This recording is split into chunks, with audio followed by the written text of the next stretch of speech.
Meus amigos queridos, bom dia para todos vocês. Bem-vindos aqui à nossa casa, nesse domingo de manhã singelo e simples, despretensioso, como este dia tão cheio de uma luz boa e doce, graças a Deus. Uma coisa que vai acontecendo no curso da vida da gente, à medida em que você ensina o Evangelho por tantos anos, como é o meu caso agora, já faz 41 anos, que literalmente eu abro a palavra todos os dias para compartilhá-la com o meu próximo de muitas formas diferentes. Muitas formas diferentes. À medida em que o tempo vai passando, você, quando quer andar com Deus e ser útil às pessoas, o que vai acontecendo é que você vai se simplificando. E ao invés de se perguntar o que eu devo, o que eu pregarei ou direi a elas, a pergunta vai mudando cada vez mais no seu coração. E ela passa a ser: Senhor, o que de fato as pessoas estão precisando entender para viverem melhor? Porque o que importa é se o Evangelho é uma palavra eterna de sabedoria que me faz crescer e viver melhor. Se ela diminui a incidência de desgosto, de desprazer desnecessário à nossa vida, de tristezas que foram produzidas pelas nossas escolhas ou pelas nossas ignorâncias, quando poderia ter havido conhecimento e compreensão e sensatez para decidir. No fim, é isso que importa. É se a gente vai se desprendendo ou se a gente vai se amarrando e vai ficando cada vez mais pesado à medida em que caminha. No fim, o que interessa é o seguinte: eu tenho que terminar muito melhor do que eu comecei. Tenho que terminar melhor do que eu comecei. Porque senão é o ciclo do mundo que está se cumprindo em mim. É o curso deste mundo que está se cumprindo em mim. Ele é que sempre oferece primeiro o encanto, a ilusão, o charme, a sedução, e depois piora tudo, de inferior em inferior, até que você morre amargurado. Mas o Evangelho supostamente é diferente. Como se diz acerca de Jesus no início do que ele começa a fazer, no cotidiano da existência humana, o Evangelho é anunciado como tal, corroborado por um milagre, num acontecimento que mais expressa e simboliza o dia a dia da existência humana, o casamento em Caná da Galileia. Todo mundo está aqui porque pessoas casaram, porque fizeram aquela opção, senão a gente não estaria aqui, sob hipótese nenhuma. E é aí que o Evangelho começa com esse sinal, dizendo: todos costumam pôr primeiro o bom vinho, e quando já beberam fartamente, servem o inferior. Tu, porém, guardaste o bom vinho até agora. O Evangelho é esse: tu, porém, guardaste o melhor para depois, sempre. Vai melhorando, tem que melhorar, ao invés de piorar a gente. Uma boa nova que nos piore no curso dos anos é engano. A boa nova tem que nos boa novificar à medida em que a existência vai passando. A gente tem que ir crescendo. Agora, quando você observa isso e também fica olhando a relação das pessoas com aquilo que as pessoas chamam de evangelho, ou de Deus, ou de minha fé, a gente vê que, na maioria das vezes, isso que elas chamam de o Evangelho de Deus, de Jesus e a minha fé, não as afasta de uma quantidade enorme de dificuldades e de problemas que todo mundo tem também. Aí você diz, se conhece o Evangelho, ele não é lâmpada para os meus pés e luz para os meus caminhos, para eu não tropeçar assim tanto o tempo todo. Tem alguma coisa errada. Provavelmente não seja no Evangelho, mas seja no que a gente chama de Evangelho, a gente internalizou como sendo isso, ou nos ensinaram, ou nós mesmos viemos a conceber, ou nós não entendemos bem quem é Jesus e o ensino dele para nós, não entendemos bem ou não quisemos entender, ou nos ensinaram e nós, de maneira alienada, adotamos a impressão de que Deus era quem Deus não é, e aí acabamos ficando à cara dessas perversões. Por isso é que a nossa existência não realiza e não prova o bem que originalmente Jesus e o Evangelho propõem para nós. Existem coisas que são inevitáveis, que acontecem a qualquer um, como Jesus mesmo disse. Acontece ao bom e acontece ao mal. Ele disse que erguêssemos a nossa vida sobre a rocha, lá em Mateus 7, bem-aventurado é o homem que guarda essas minhas palavras e as pratica, porque é semelhante a uma pessoa que constrói a sua vida sobre a rocha, que não é abalada, mas disse que mesmo se construindo sobre aquela rocha, as intempéries são comuns a todo mundo. A quem construiu sobre a rocha e a quem construiu na areia. Vêm chuvas, tempestades e problemas diversos. Esses acometem a todos. São calamidades da existência que podem acometer a todos os homens. Mas existe uma quantidade enorme de outras situações que são fruto ou das nossas escolhas, ou das nossas omissões, ou das nossas ignorâncias. Eu não posso evitar calamidades naturais, por exemplo. Não tenho o poder sobre os acidentes, a maioria deles, exceto sobre aqueles que foram mais provocados pela minha falta de prudência e de bom senso, e que eu chamo de acidente, mas de fato foram imprudências minhas. Sobre esses eu posso ter controle se for prudente, mas sobre uma quantidade grande de outros, não. Pessoas batem em mim, me abalroam, coisas podem cair subitamente na minha cabeça,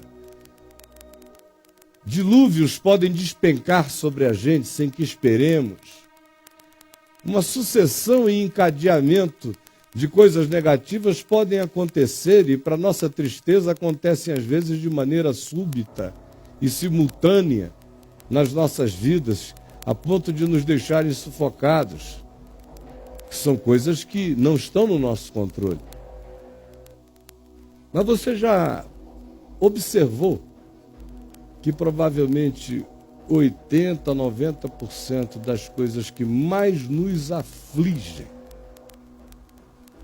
são aquelas coisas que a gente a elas reagiu, ou a gente as permitiu, ou a gente as escolheu, ou a gente, em relação a elas, se omitiu, ou a gente preferiu ser ignorante delas para não ter o trabalho de saber o que elas significavam e termos de nos ocupar tratando delas, como frequentemente acontece no mecanismo de auto-engano instalado na gente. Essas coisas que decorrem dessas nossas ações, omissões, comissões, consentimentos ou ignorâncias autoinstaladas, são responsáveis por 80% a 90% daquilo que a gente chama de dor na nossa vida. As calamidades, os incidentes, o que está para além do controle, acontece num nível muito menor. Porque eu realmente não posso evitar que alguém venha por trás e abalroe o meu carro, me jogue para fora da estrada. Só se eu não sair mais de casa ou alguma coisa assim. Mas também ninguém me garante de que o meu telhado não esteja comido de cupim e eu não tenha notado e um dia desabe tudo sobre a minha cabeça. Enfim, existem coisas que estão para além de mim, por mais paranoico que eu seja em relação a preveni-las. Agora, existe uma quantidade enorme, a maioria delas são produzidas por coisas do gênero, do tipo, do que tem a ver comigo. Eu sou meu pior acidente. Eu sou meu pior incidente. Eu sou o meu pior reagente. Eu sou o meu pior contingente. Eu sou o meu pior inimigo. Eu sou. E bem-aventurados os que entenderam isso e não puseram a culpa no diabo. Porque quem põe a culpa no diabo não se enxergará. O diabo existe, mas o diabo que se enxergue. A minha relação com o diabo é exatamente do seguinte tipo, como a do arcanjo Miguel com ele: que o Senhor te repreenda, Satanás. Responde para Deus: eu não tenho nenhum falar injurioso a teu respeito e não tenho juízo a te fazer. Que o Senhor te repreenda, Satanás. Aí sobra a mim, como homem responsável diante de Deus, e que à medida em que trate as coisas assim, mais segundo o coração de Deus eu me torno, na minha atitude consciente e responsável.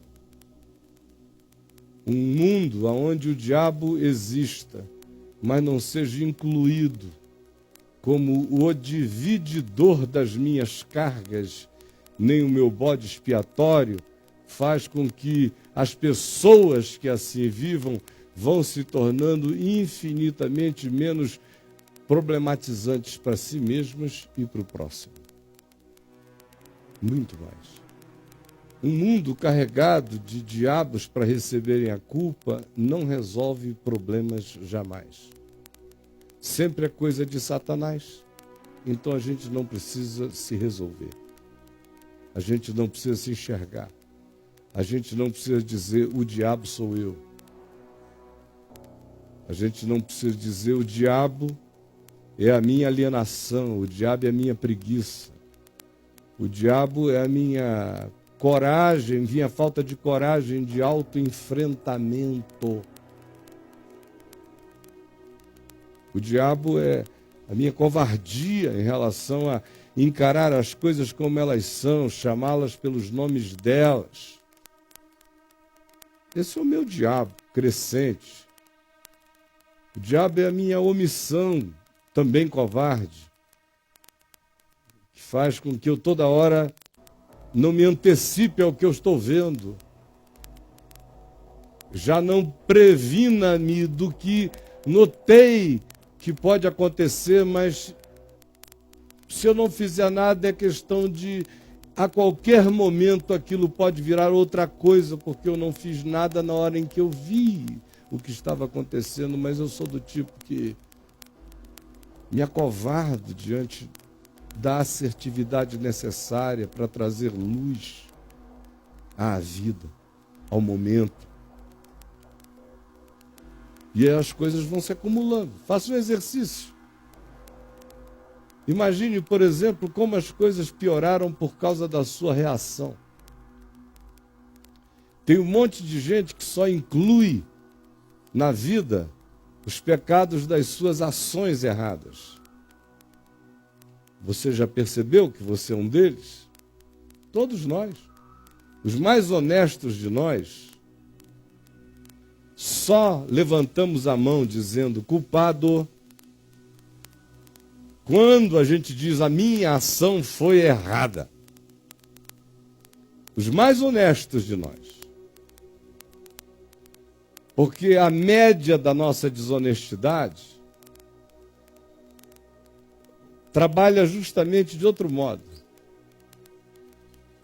Espera sempre o outro fazer a coisa primeira e explicitamente errada, para ele ter uma cavalar reação ao erro do outro e ficar justificado da cavalice que ele guardava dentro de si para disparar no tempo adequado, e o tempo adequado é o tempo da ação do outro contra mim.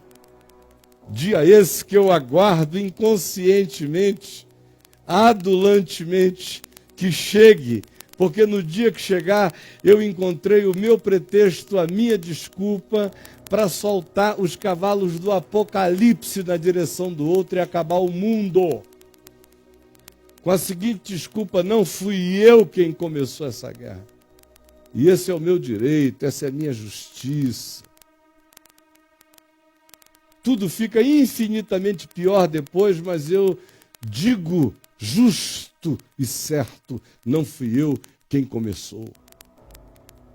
E aí eu não vejo que, de fato, eu não comecei em tese, porque eu comecei muito antes. A minha reação só foi daquele tamanho porque eu estava esperando que a qualquer momento que aquilo começasse, eu explodisse de maneira para além de qualquer que fosse o significado do começo contra mim.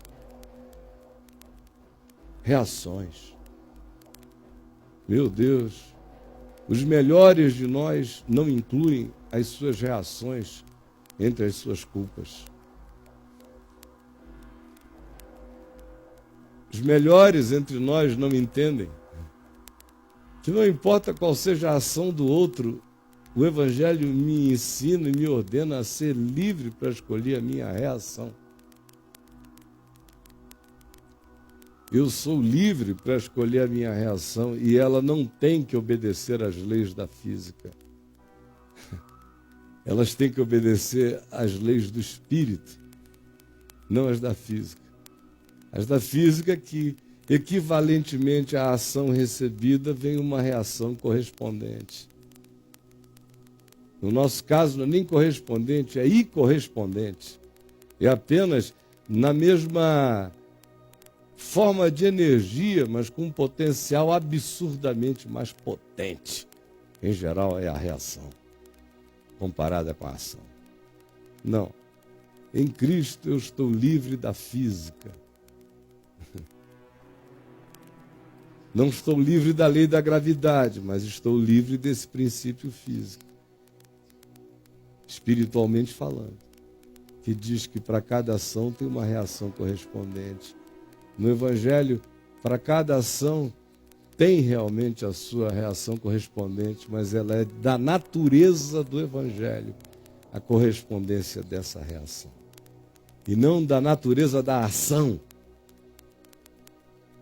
No mundo físico, a minha reação é conforme a natureza da ação.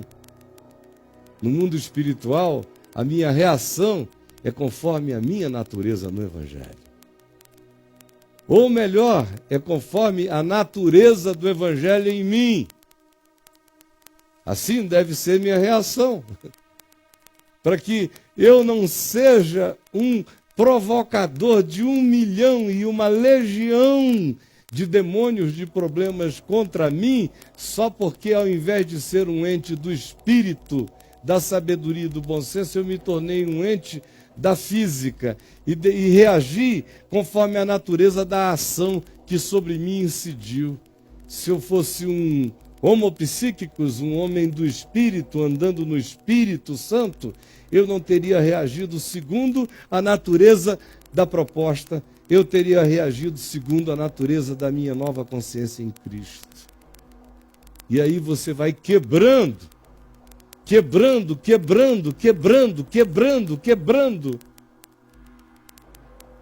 a maior parte de todos os problemas que nos visitam, que decorrem das nossas reações às ações cometidas contra nós. Olhe para a sua vida e veja. Veja como o negócio é 1 minuto de provocação de um galope apocalíptico de reação do outro, e 15 dias de discussão para resolver aqueles minutos ali. Aonde tudo se paralisa, a vida se arrebenta, e assim vai. E cada coisa dessa vai virando uma questão israelense e palestina, de modo que a cada novo conflito se evoca o acumulado inteiro da medida da iniquidade de cada um contra o outro. E a vida vai ficando insuportável e insana, e a gente não consegue quebrar nunca o ciclo da morte operando nas entranhas dos nossos relacionamentos. Por conta da reação, você veja, os que são um pouquinho mais do Evangelho, que conseguem enxergar que não importa a ação do outro contra mim, a única maneira de que essa ação não me faça mal é se eu não reagir a ela conforme a proposta dela. Porque se eu reagir conforme a proposta dela, ela já me matou, ela já me roubou, ela já me sequestrou, ela já me dominou, eu já sou escravo dela. E na minha reação, que aparentemente é contra aquele que fez a proposta, ou contra a proposta que achei que é contra mim, vai destruir de medida desmedida uma quantidade enorme de outras coisas infinitamente mais importantes para mim mesmo. Porque está instalado na doença da nossa interpretação. Prestem atenção nisso, está instalada na doença da nossa interpretação. O que Jesus falou como uma hipérbole, como uma figura de exagero de linguagem, mas é o que está instalado na essência, na hermenêutica interpretativa do homem caído. A gente coa o mosquito e engole o camelo o tempo todo. Coa o mosquito, briga pelo mosquito, confusão danada. Enquanto isso, a gente engole o camelo do mundo que a gente cria por causa da discussão sobre o mosquito. E vai tendo que engolir camelos. Mas primeiro a gente se mata pelo mosquito. Depois a gente faz conferências para tentar engolir o camelo. Digerir. O que você está? Estou processando. Não, ainda estou processando. Antigamente se falava, não, eu ainda estou digerindo, era literalmente digerindo. Depois ficou um pouquinho mais sofisticado e começar a dizer, estou no processo. Estou processando, não está processado. Ainda estou na fase de processamento. Estão processando. Brigaram pelo mosquito e estão processando o camelo para sempre, é uma coisa extraordinária. E a gente não enxerga a nossa idiotice. E prossegue nela. E como eu dizia, os melhores entre nós chamam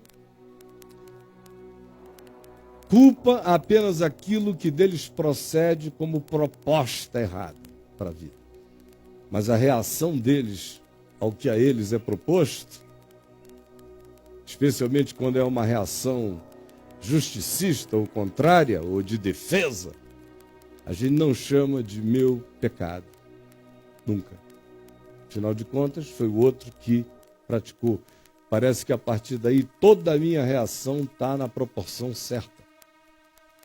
E Jesus disse que frequentemente não está, que quase nunca está. A menos que, se o meu inimigo tiver fome, a ele eu dê de comer. Se o meu inimigo tiver sede, a ele eu dê de beber. Se ele estando nu, eu o vista.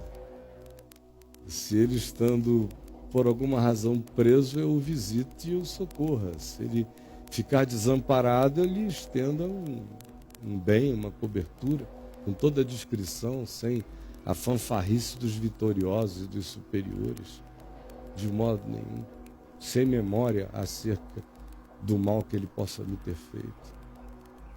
Ou, se ele me pedir a capa, eu dei a ele também a túnica. Ou, se ele me obrigar a andar com ele 1 milha, eu vá com ele 2. Aí eu sou um vencedor. E se fizer isso sem nenhuma arrogância, ostentação, sem nenhuma performance, mas por uma consciência superior de amor. E não é uma superioridade que inferioriza o outro, é superior em relação à minha estupidez natural, é superior em relação à minha animalidade, não ao outro. Eu só sou superior ou inferior a mim mesmo, a ninguém mais. Então, uma outra percepção que você possa ter em relação a disso, além das reações serem aqueles maiores fomentadores dos grandes problemas difíceis da nossa vida, num outro nível vem as nossas omissões. Olha, existe muita paranoia na cabeça de alguns de nós, mas também existem muitas intuições que a gente não observa no coração, por várias razões. Às vezes a gente está com pressa, às vezes dá trabalho. Se aquela intuição é verdadeira, ela se conecta com a realidade, dá um certo trabalho, às vezes dá um certo desconforto observar, ver. Nem todo mundo tem a maturidade de não ficar pré-julgando, ficar apenas mais atento, vigilante, discernindo. Nem todo mundo tem a maturidade para separar o olhar do discernimento da ideia de que se está sendo desleal para com alguém, apenas olhando com mais atenção e com mais discernimento o caminho do outro. Aí, porque a maioria não sabe fazer isso, a maioria faz a opção ou de ficar logo paranoico contra o outro, e aí, como a coisa não se manifestou e não vai se manifestar porque agora o outro está avisado pela minha paranoia de que eu estou vendo assim, e ele se comportará de modo a não provar que eu estou correto e preferir que eu fique como paranoico na história. Ou então eu me sinto tão culpado de estar tendo esse olhar de discernimento que prefiro evitá-lo e, portanto, pratico a omissão em relação àquela intuição. E lá na frente sou golpeado horrivelmente, porque me omiti de mim para mim mesmo ter a coragem de dizer: não estou traindo ninguém se eu tentar discernir com que espírito eu estou andando. Não é o que a palavra de Deus diz? Filhinhos, provai os espíritos para ver se procedem de Deus. Não está falando de espírito no centro espírita, não. Nem em algum lugar de invocação. Está falando de relacionamento humano. Ali, a primeira epístola de João, capítulo 4, verso 1 ao verso 4. Você lê lá, o que está dito ali são pessoas humanas encontrando pessoas humanas. Falsos profetas, gente ensinando falsos cristos, falso evangelho, um monte de coisa. Então discernam, naquele caso ou em qualquer outro caso. Você vai trazer um homem, uma mulher para a sua vida sem discernir esse espírito? Deus te livre. Quem come e bebe sem discernir o corpo, come e bebe juízo para si. Mas se tem um corpo que você vai comer e beber, é desse outro aí. Você vai comer e beber desse corpo sem discernir o corpo, sem discernir o espírito, você está comendo e bebendo juízo para você. Em qualquer nível da vida, meu querido, eu tenho que discernir o corpo. Que eu vou comer, vou me alimentar dele. Eu não posso cometer essa omissão, porque a existência não se omitirá na sua devolução. Você acha que pode viver de omissão em omissão? Fique certo de uma coisa, a existência não conhece omissões, ela faz devoluções. Sempre. Você diz, eu vou escamoteando, varrendo para lá e para cá, a tua sombra te encontra. Adiante, a existência vem, é o pão de Gideão, é a medida da iniquidade que se acumulou e se derramou. São todas essas coisas que a Escritura está lotada de afirmações a respeito delas. Para o bem e para o mal. Aquilo que o homem semear, isso também ceifará. Podeis, porventura, semear espinhos e colher figos ou uvas? Ao contrário, Jesus, na sua eterna simplicidade, disse: cada fruto corresponde à natureza da árvore que o gerou. Assim, pelos seus frutos hoje conhecereis. Acautelai-vos dos que andam vestidos de ovelha, mas por dentro são lobos roubadores. Não deis aos cães o que é santo, nem atireis as vossas pérolas aos porcos. O que é isso? Senão um caminho, uma vereda de evitamento, de laceramento na vida. Ele diz, porque eles vão voltar sobre vocês, se vocês fizerem isso, eles não vão dar nenhum valor e vão dilacerar vocês vivos.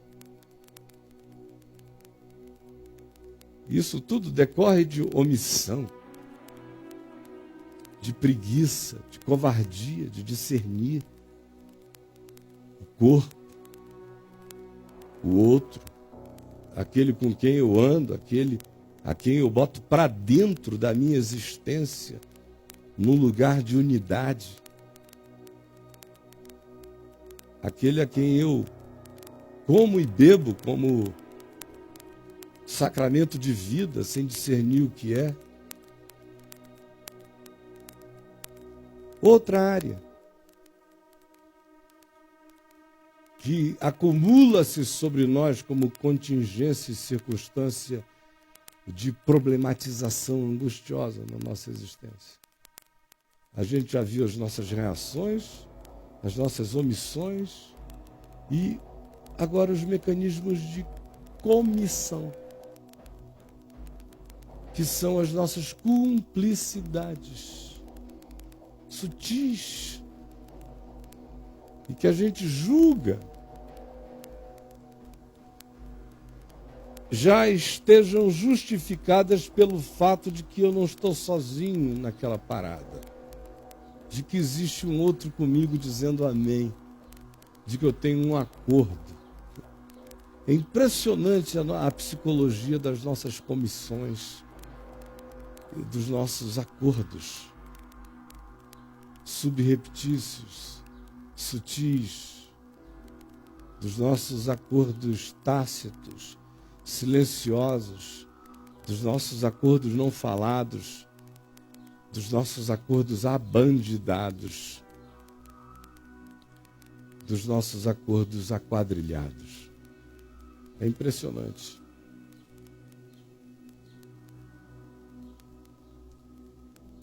Como a nossa mente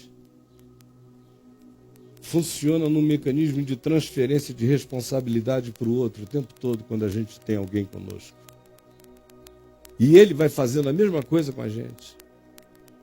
De modo que aquelas duas consciências, ao invés de se reforçarem para criarem um terceiro termo mais poderoso do que elas duas juntas, a dizer-lhes não, quando elas se aquadrilham e fazem esse mecanismo de dizer, não, eu estou descansando na presença dela, e ela diz, eu estou descansando na presença dele ou na presença dela comigo, quando ambos carregam essa fraqueza, essa covardia e jogam para o outro a responsabilidade dos encaminhamentos, o que vai acontecendo é que eles vão ficando cada vez mais frágeis do que sozinhos estariam.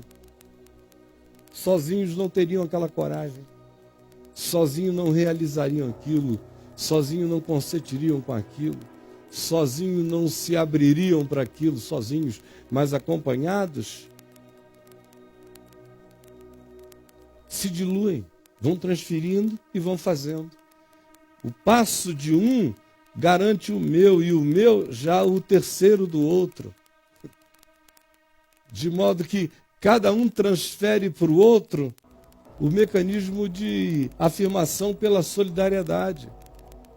Aí eu dei um passo aqui, aí esse meu lá diz, aleluia, eu também. Aí esse meu aqui diz, querido, eu aqui também. Todo mundo vai se confirmando, andando na direção de algo que sozinho ninguém andaria. E lá no fim, o que se alcança é trágico. Trágico, trágico.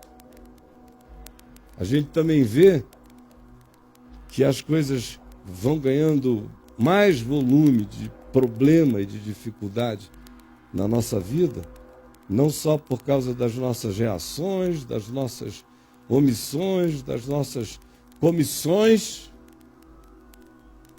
mas também dos nossos secretos sentimentos, que a gente acha que por serem só sentimentos, ou serem só pensamentos, eles não estão produzindo nada. Mas eles estão sempre. Os meus pensamentos e os meus sentimentos produzem, em primeiro lugar, porque me mudam. Eu sou meus pensamentos, eu sou meus sentimentos. Não adianta eu dizer, por lá de fora eu tenho uma outra performance. Eu apresento outras caras. Eu não demonstro, não é o que a gente diz? Eu não demonstro. Eu não demonstro.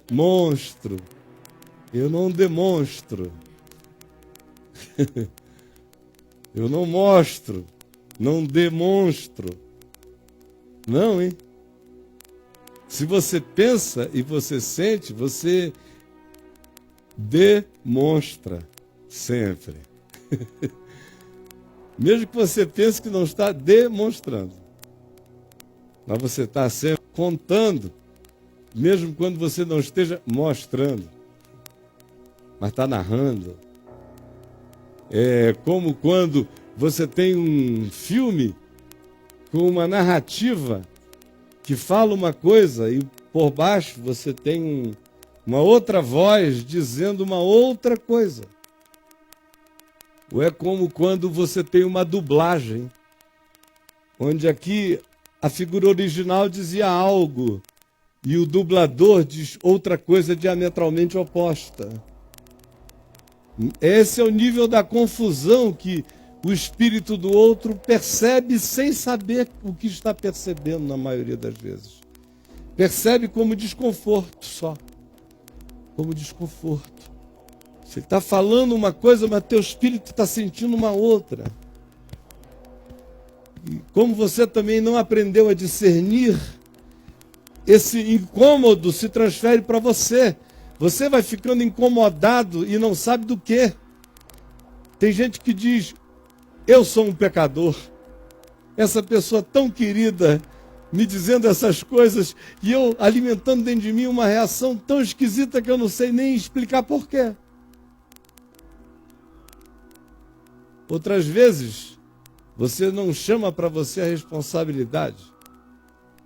Mas você simplesmente atribui a qualquer outra coisa, ao ambiente, à circunstância. Ou tem gente que diz, eu não devo encontrar com essa pessoa na presença de algumas outras, porque toda vez que isso acontece eu me sinto mal. não discerniram que estão ouvindo duas falas simultâneas. Por isso estão angustiados por não entenderem o que sentem. Então você pensa que os seus sentimentos, pensamentos são secretos e porque sejam supostamente secretos, eles não afetam nada? Eles vão afetando a nossa vida por inteiro. A gente perde por causa dos nossos pensamentos, a gente não chega do mesmo jeito. Chegue carregado de sentimentos ruins em relação a uma pessoa. Você pode chegar por melhor ator ou atriz que você seja. Se você tiver um mínimo de sensibilidade, logo, logo ele vai dizer assim, eu não sei o que o fulano ou a fulana tem uma coisa esquisita.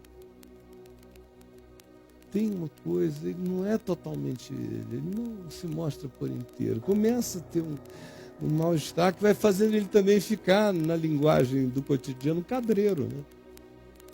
O cara vai dizendo, o que rola aqui? Aí ele começa a se prevenir de lá.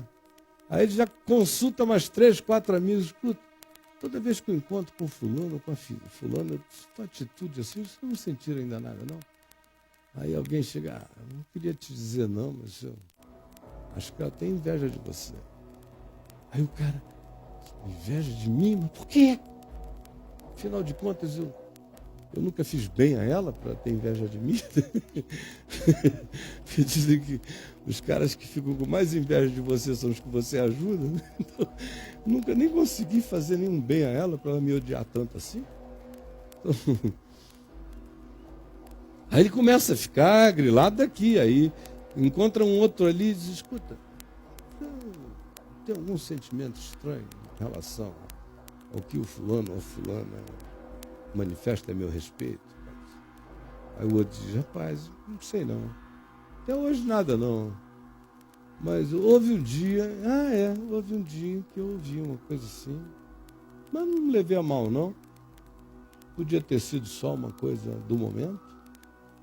Aí o outro já junta com mais essa, com mais o que ele está sentindo. E ele vai construindo aquela ciranda. Daqui a pouco ele explode em cima do cara lá, por causa dos seus pensamentos secretos. E o outro tem uma reação cavalar, não porque o outro tivesse antes qualquer coisa negativa acerca dele, mas porque a energia dele foi se acumulando de modo tão negativo. E no quarto encontro já estava tão densa a estranheza que o que veio a acontecer foi que na hora que essa manifestação surgiu, o de lá já estava preparado para tal da reação desproporcional.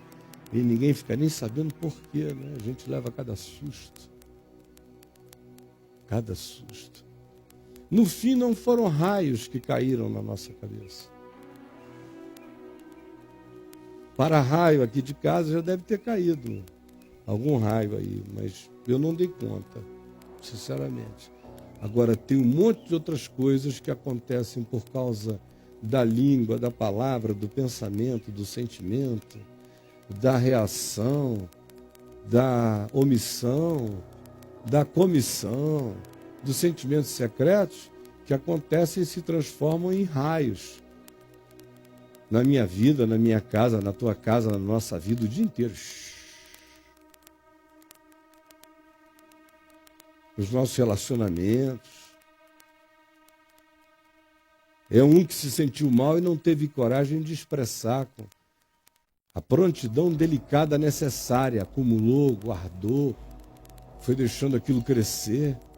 No fim, a gente fica pedindo a Deus que nos salve. De quê? Infelizmente, não, a gente deveria pedir a Deus que nos salvasse de nós mesmos. Mas não, a gente fica pedindo a Deus que nos salve do diabo. Livra-nos do mal, parece que o mal está na esquina, em algum outro lugar, quando Jesus disse, do coração procede os maus desígnios, o mal me habita. O mal que habita em mim. Eu sou o dilúvio. Eu sou o apocalipse da minha existência. Eu sou a minha catástrofe. Eu sou o meu pior e mais consistente, mais contínuo acidente. Eu sou. Eu posso tentar transferir responsabilidades para o que quer que eu queira, ou para circunstâncias, mas nenhuma circunstância será maior do que eu. É essa outra realidade que a gente não quer admitir, porque a gente precisa de pelo menos 2 diabos na nossa vida. O diabo número 1 é Satanás, o diabo número 2 são circunstâncias maiores do que nós. Aquelas que nos forçam a dizer, eu não aguentei. Parece que surge essa coisa que é maior do que a gente, e aí a gente está perdoado, porque a gente então diga, eu não aguentei. Aí a gente até arranja uma outra metáfora, o meu pavio é curto. Eu não aguentei. Por isso, eu sou como eu sou. E a gente não é transformado jamais. Quando tem essa formulazinha idiota para contar para si mesmo. Não é nunca transformado. Quando o indivíduo carrega dentro dele também essa desculpa de que um lado da minha vida tem a ver com o diabo, que conspira contra mim, e outro lado, são as circunstâncias mais fortes do que eu. Aí pronto, criou-se um imbecil para sempre. Só surge um ser humano capaz de ser beneficiado pelo Evangelho.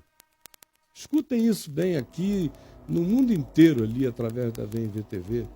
Só surge um ser humano capaz de ser beneficiado pelo Evangelho quando ele surge diante de Deus sem dizer foi o diabo, nem foram as circunstâncias, e nem foi ele, ou foi ele que provocou, por isso eu reagi, ou me acovardei, tive medo, por isso me omiti, ou foi só pensamento, mas eu nunca agi.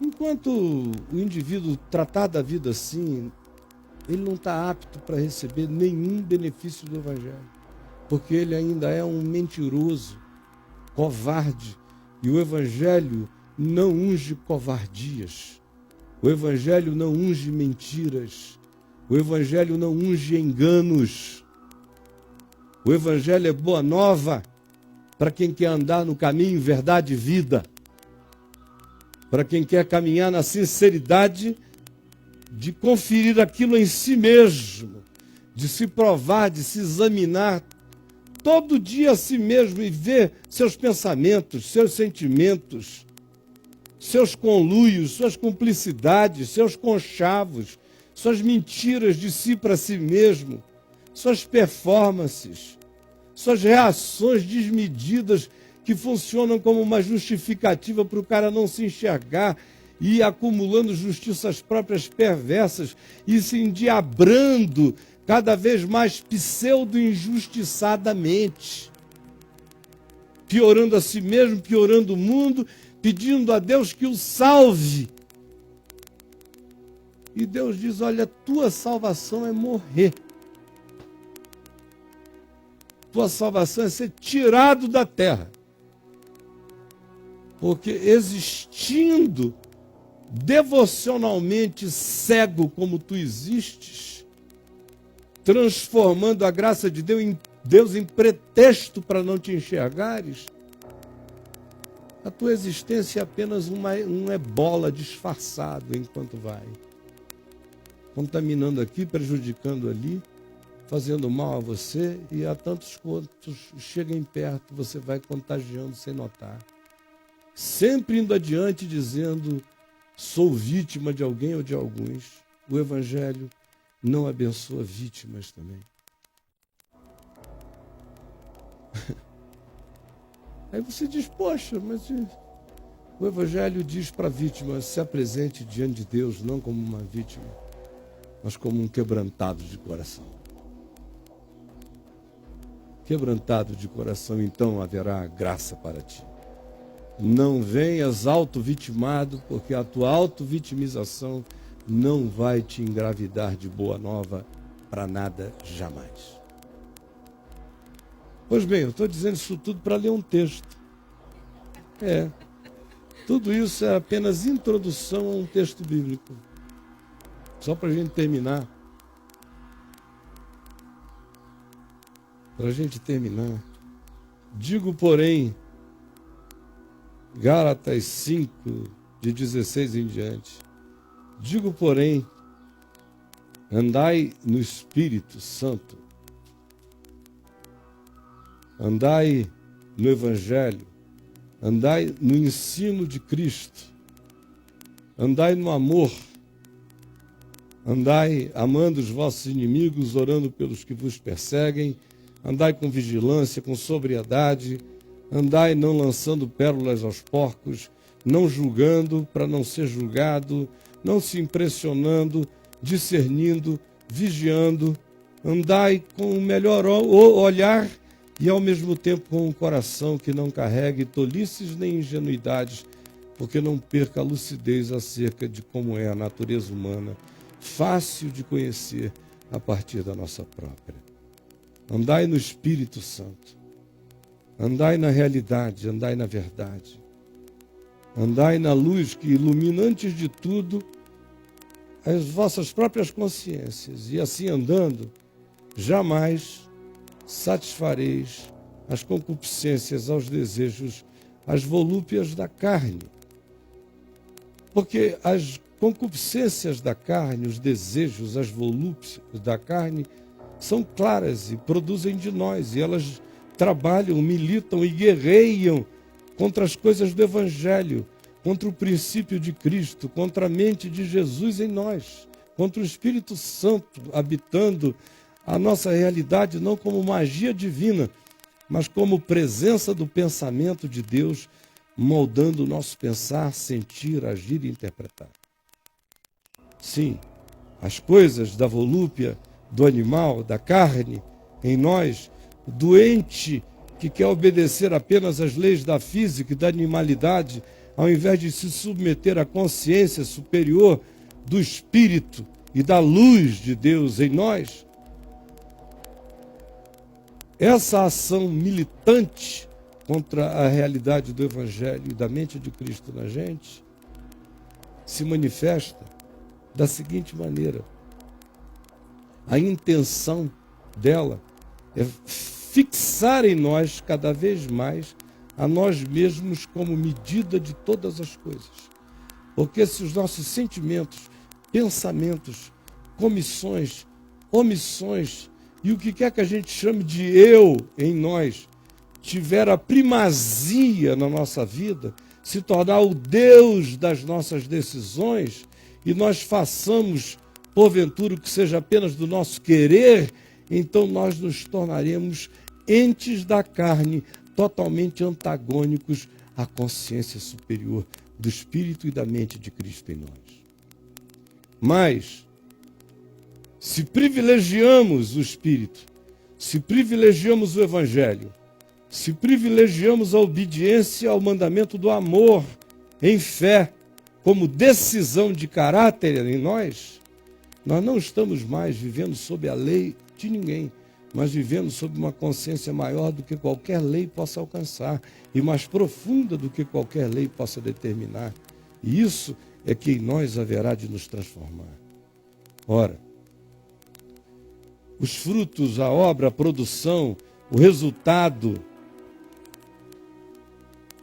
os feitos, o fabrico da carne, da volúpia, da concupiscência, do animal mamífero que não transcende para se tornar homopsíquicos, homem espiritual, jamais.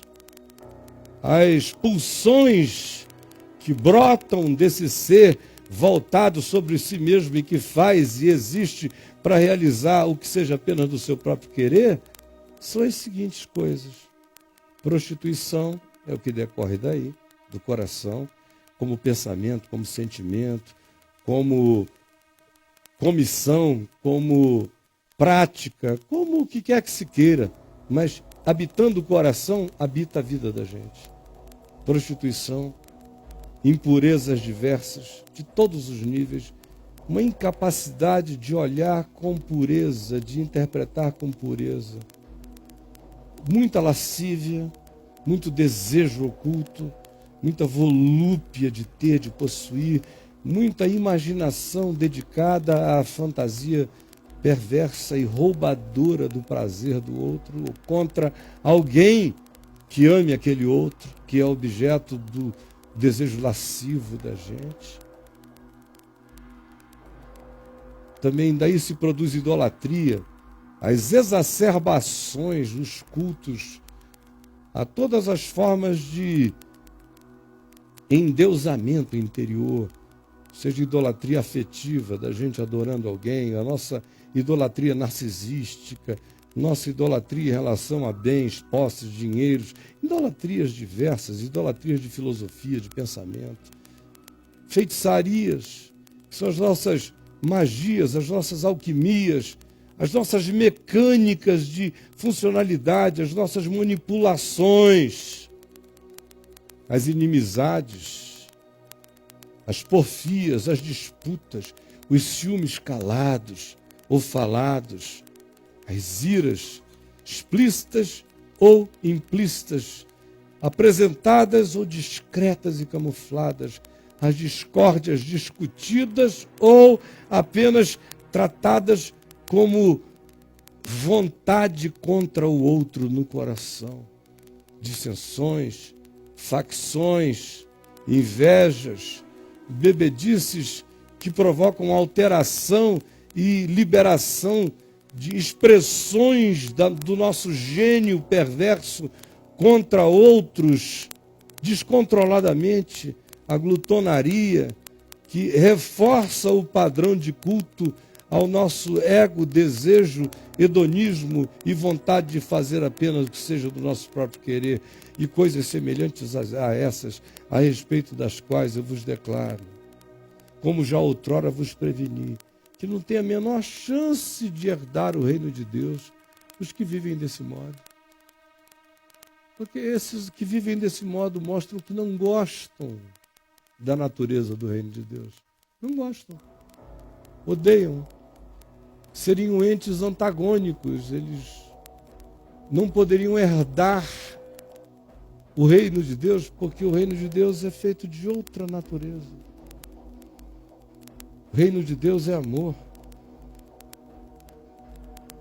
é alegria, é paz, é bondade, é longanimidade, é benignidade, é fidelidade, é mansidão, é autocontrole, é domínio próprio.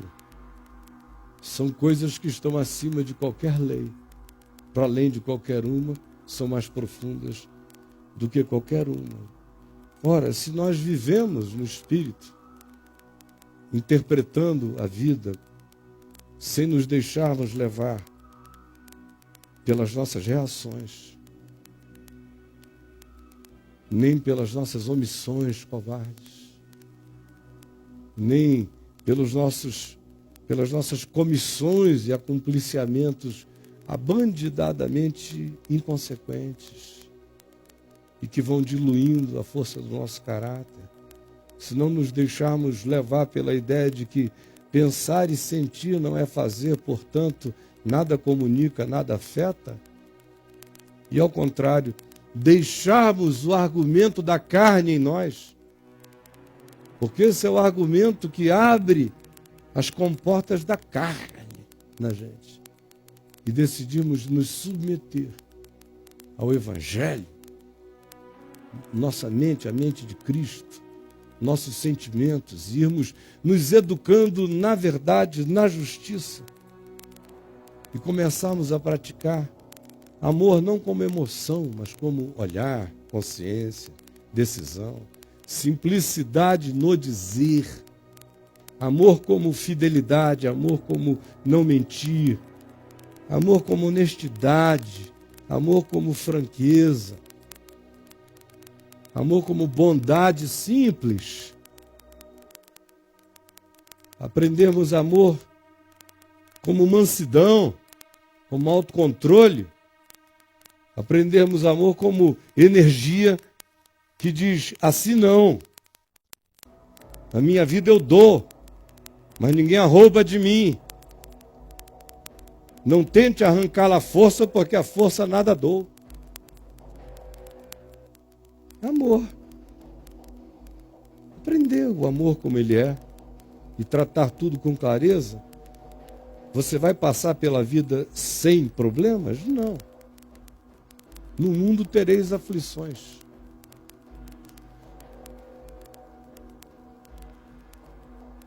Mas você vai ter apenas os problemas do bom combate. Quais são os problemas do bom combate, para a gente terminar?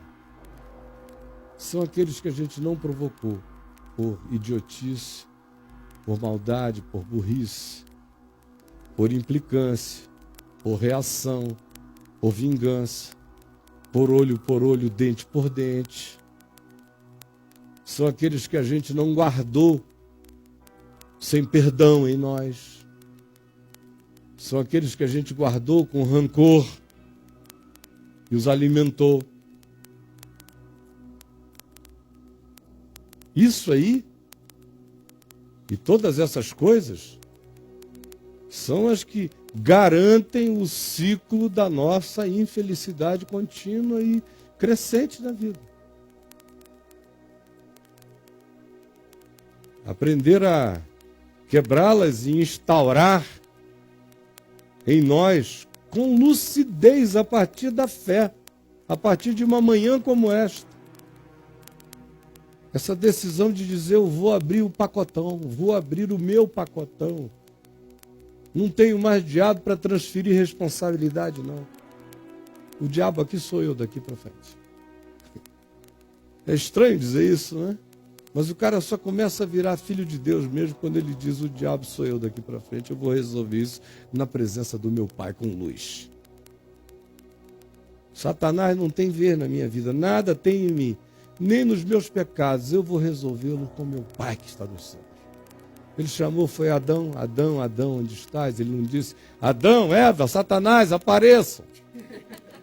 Ele chamou a mim: eis-me aqui, Senhor, envia-me a mim, ou ferra-me a mim, mas eu estou aqui. Fui eu. Aí Deus diz: está aí, um homem segundo o meu coração. Não é o que acontecia com Davi toda hora? O cara não era a perfeição, mas chegava com a lucidez da mais perfeita imperfeição diante de Deus. Não para ficar fazendo os mesmos erros, porque até na vida dele a gente vê. No caso de Davi, eu lhes diria, 90 e tantos % dos problemas de Davi, Davi criou para ele mesmo. Ele foi o diabo de si mesmo. Até quando Satanás se levantou contra Davi, contra Israel, foi por causa do lugar que Davi criou de luciferianidade no seu coração, querendo fazer o censo, dizendo: oh, glória a mim, louvado seja eu. A gente é o diabo da gente, a gente é o acidente da gente, a gente é a calamidade da gente. Quase o tempo todo. Quase o tempo todo. Quantos raios caíram na sua casa desde que você nasceu? Não tem nenhuma vítima de raio aqui. Todo mundo escapou, acidente, batida de carro. A gente não está escapando, é da gente mesmo. A gente é que não se dá a paz. Jamais. É claro que tem outros que atazanam, mas a gente responde ao atazanamento deles fazendo com que tudo fique 100 vezes pior. Para nós, para eles e para todo mundo. É só prestar atenção. Desmistificar é parte da nossa salvação. E andarmos no Evangelho, escolhendo o que é bom, é a garantia de que o Evangelho não será a palavra da nossa sobrevivência, mas será a palavra da nossa vida e da nossa vida em abundância, em nome de Jesus. Vamos ficar em pé e vamos orar?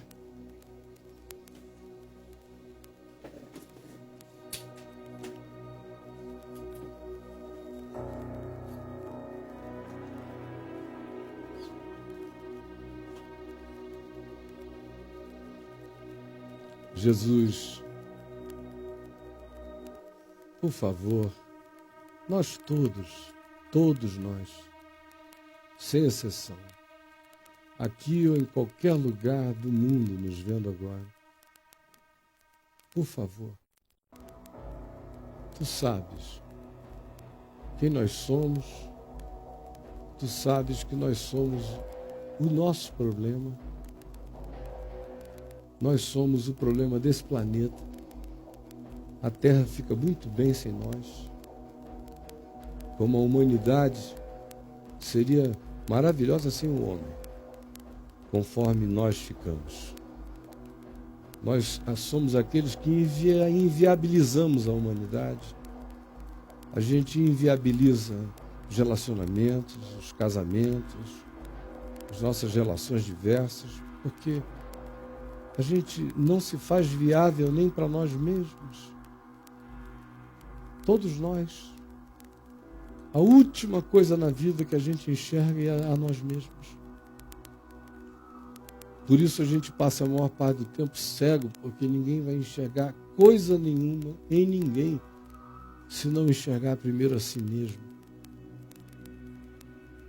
Por favor, ó Espírito Santo, ilumina-nos, para que nós desaprendamos esse caminho de rolo, nós desaprendamos o caminho da sinuca,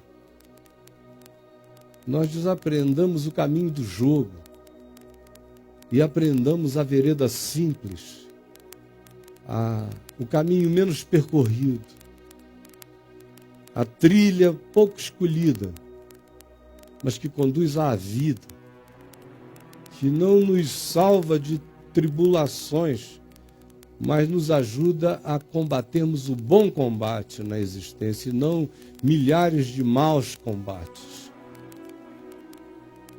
Dá que a nossa vida seja um combater de bons combates e salva-nos das milhões de escolhas de combates que são combates perversos nos quais a gente se mete por causa da nossa língua, por causa da nossa irreflexão, por causa das nossas reações, por causa da nossa carnalidade, por causa das fontes não convertidas do nosso coração, por causa da nossa covardia, por causa das nossas omissões, por causa das nossas transferências, por causa dos nossos acompliciamentos. Vai ficando tudo tão mais pesado, por causa do nosso espírito de magia, por causa das nossas feitiçarias psicológicas. Senhor Jesus, ajuda-nos a vermos-nos em Ti, na Tua luz, para que sejamos curados